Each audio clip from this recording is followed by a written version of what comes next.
Hey, so when last we met, I was saying fuck the police, and I'm still saying fuck the police. I said I'd explain how things happened, and I've had to do some stuff to make it easier for my ADHD, because because of Gardaí obstruction, I cannot get access to my medication, so I'm pretty much smeared across fucking infinity, and I apologise for the scatter of the disjointed conversation or whatever. So, I had explained that I was given two fraudulent charges, neither of which happened: the reckless endangerment, the threat. And this was discussed in court during 4E dismissal in the circuit court by Judge Melanie Greeley, because no other guard, even though he was at all times flanked by allegedly a minimum of two guards, no other guard heard the alleged threat made to Brian Gillen, Garda Brian Gillen, that's A168 Kevin Street, Community Policing. No other guard heard it and recorded it. So as you can tell, that's fantasy bullshit. But I said I would explain, so this is how it works. How malicious prosecution works when it's the Gardaí. You have method one, or the method one. Conflation and fabrication equals malicious falsehoods, small lies, big lies, complete fabrication. So in my case, it was the charges I previously said. The way they normally do this, or as I can gather, because I discovered when I started researching my case when I was a lay litigant, that this guard and a couple of his colleagues had a history of doing this.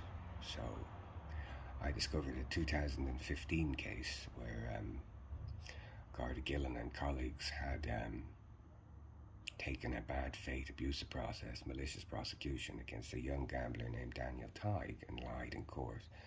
And I discovered this because I contacted expert witnesses around Europe. So there is an incident. Whatever happens, sometimes you'll have small lies. Say you get arrested, and you have a small amount of drugs or something, I don't know, or you're drunk and disorderly. Whatever the small, minor, passable altercation with the guards is, they will add to it, fabricate, conflate. That's the small lies. Maybe the amount of drugs changes. Maybe what you said in custody changes. But it will be a small lie enough to get you into the district court. Then you have big lies. Big lies are ones that affect your constitutional rights.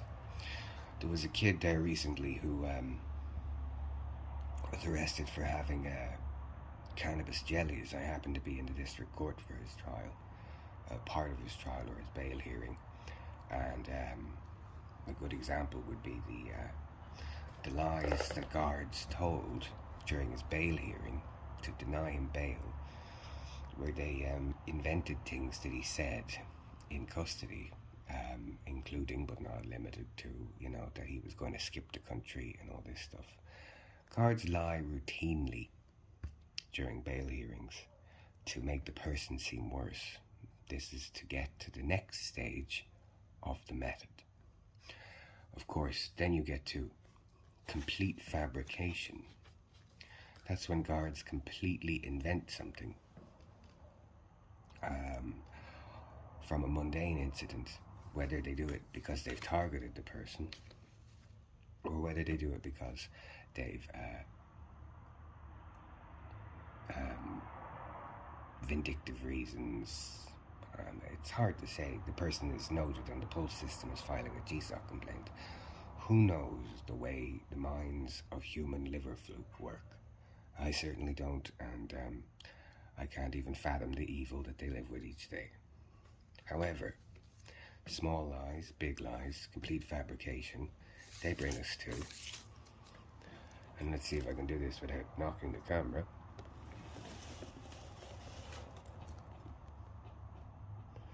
They bring us to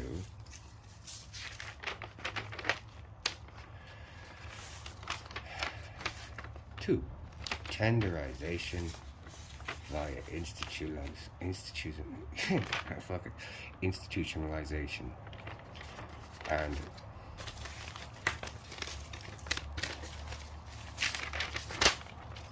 that works via confirmation bias within the system and complicit criminal defense solicitors.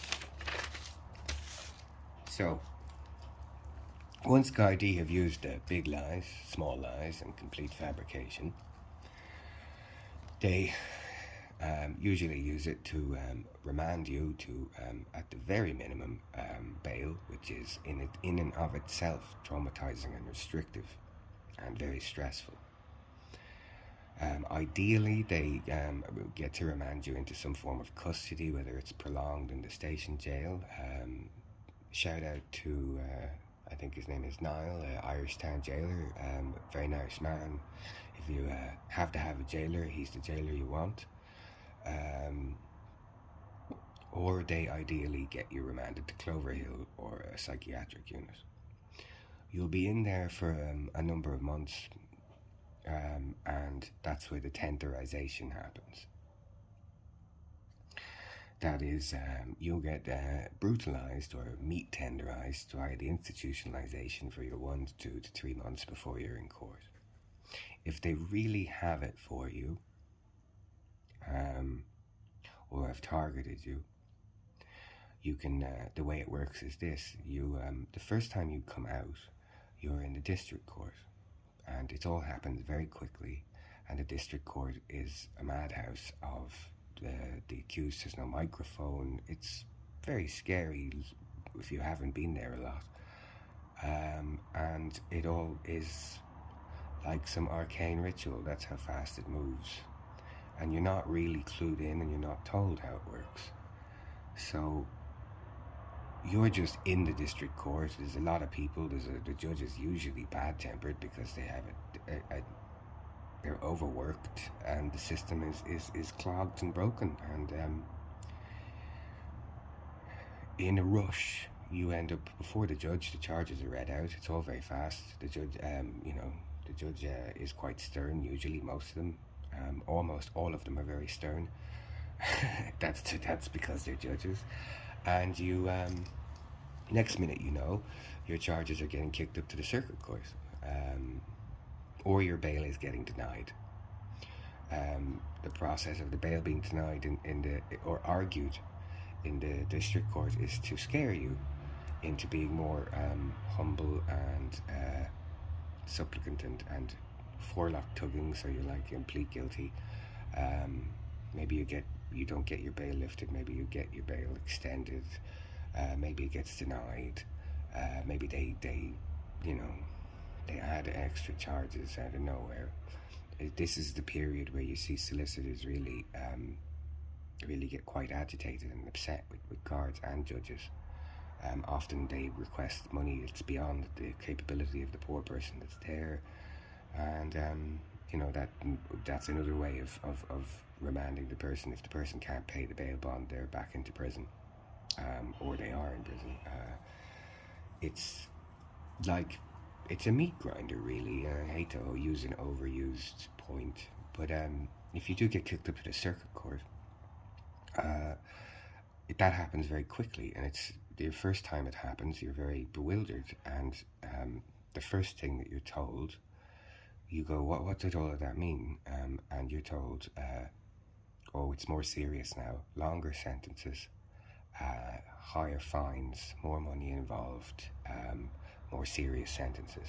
And then you're whisked back to incarceration, either Cloverhill, the psychiatric unit you were in, if that's how it works, or you're slapped back on your restrictive bail.